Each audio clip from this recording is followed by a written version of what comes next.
every now and then it's nice to be proven right.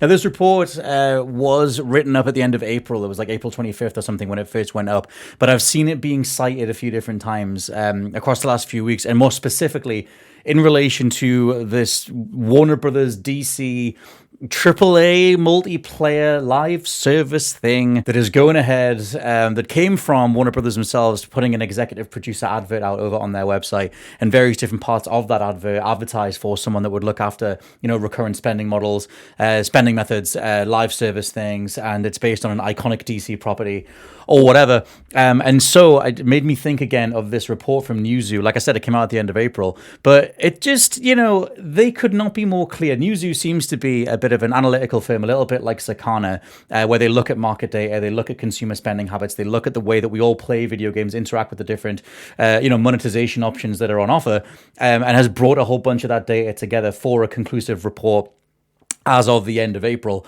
And even though that is a few months ago, it could be the things I'm about to read, you could read right now, and it would massively apply, especially to the idea of getting a new again, oh, it makes me laugh, DC multiplayer online thing over the finish line yet again. How many times do they need to learn their lesson? Me and Ewan did a video on this over on What Culture Gaming. But you get the Suicide Squad killed the Justice League. You've got Gotham Knights that was originally in development to be like a live service title. They still left a whole bunch of the currencies and the crafting materials and all the weird infinite content stuff in that game. When it released, I like Gotham Knights a hell of a lot, and but there's a whole chunk of that game you just end up ignoring because they couldn't bring it all together.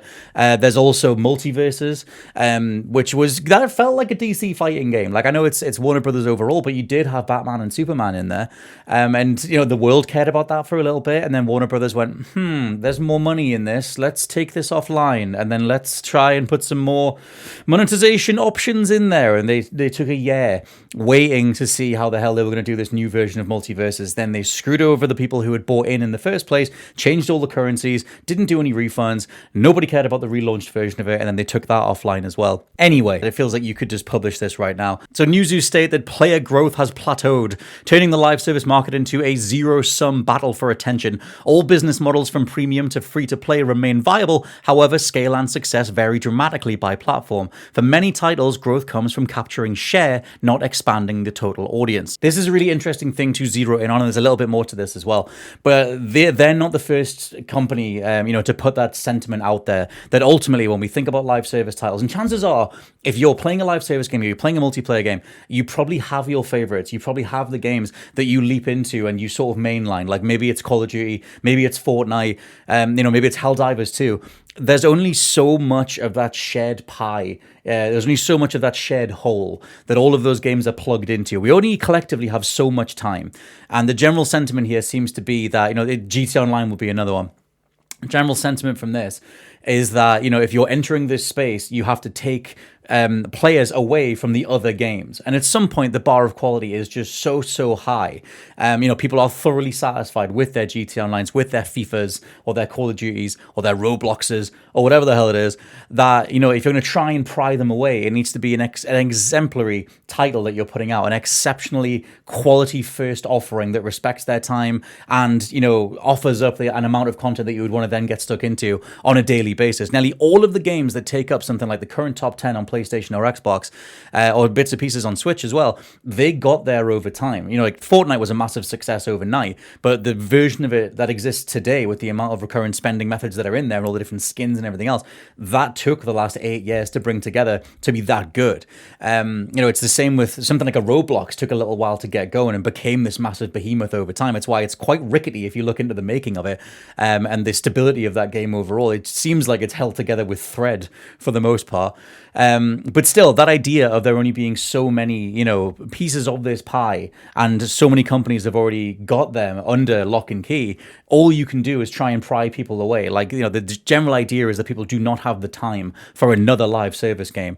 And on a personal note, I don't get why we moved away from just making a video game that you can finish and then replay. You can always do DLC, you can do your skin packs, you can do all the additional things later on. It doesn't need to be this thing that we live on. Like, I don't know why that's a thing. I get it. Well, I do to a degree. I assume that it's just a shareholder buzzword thing, and we talk about recurrent spending models. They can, in the shareholder meetings, they can point to the likes of the Fortnites and the GT Onlines and look at how much money they're making daily, and look at, maybe there's an item in a certain game that gets used up. They need to put money into it again to get your Pokeballs back in Pokemon Go or whatever it is, and they can point to those things and say, look, that's going to make money even if we don't make any new content. But I do think that the average person is burnt out on this stuff. I do think that people are exhausted by it. And now, whenever we see the words live service or a live AAA live service, it's just a oh god response for the most part, because it just doesn't seem like that's the kind of thing that's going to turn people around. It was really fun watching Mind's Eye roll out, because I bought Mind's Eye, and I did get the money back from my old employees, but at the time I was like, I was going to buy it anyway, but I bought it and did a video on it for What Culture last month or whenever it came out. And they gave me the money back for it because I did the video.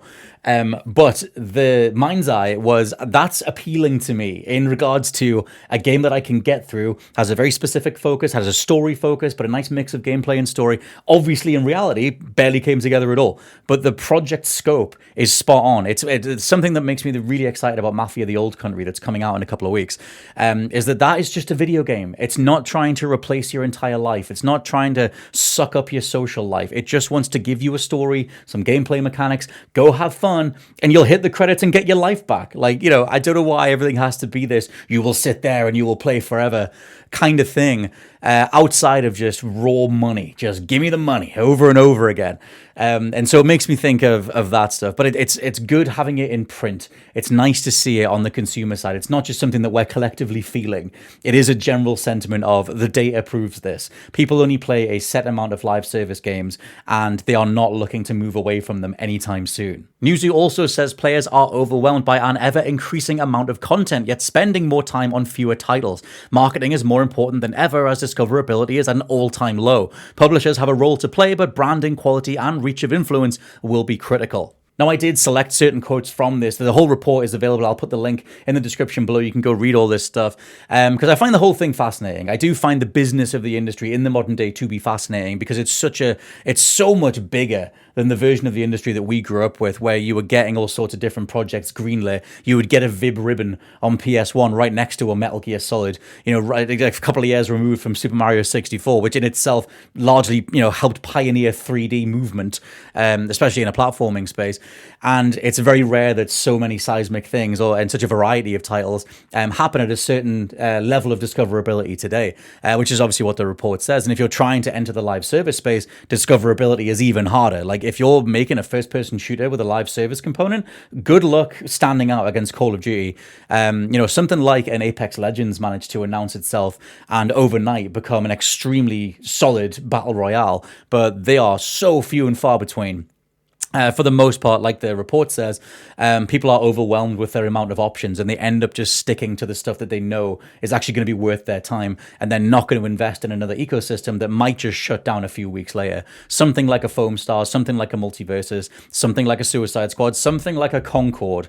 There are too many examples of abusing a person's goodwill, just thinking like, hey, I'll give this thing a shot. Sure, this thing looks graphically impressive and the mechanics seem interesting enough. I'll give it a chance. I'll give it the currency, and I'll give it the time, and I'll get involved. And then it shuts down a few weeks later. Foam Stars was a really good example of this in the worst way possible, because its microtransaction packs were £45.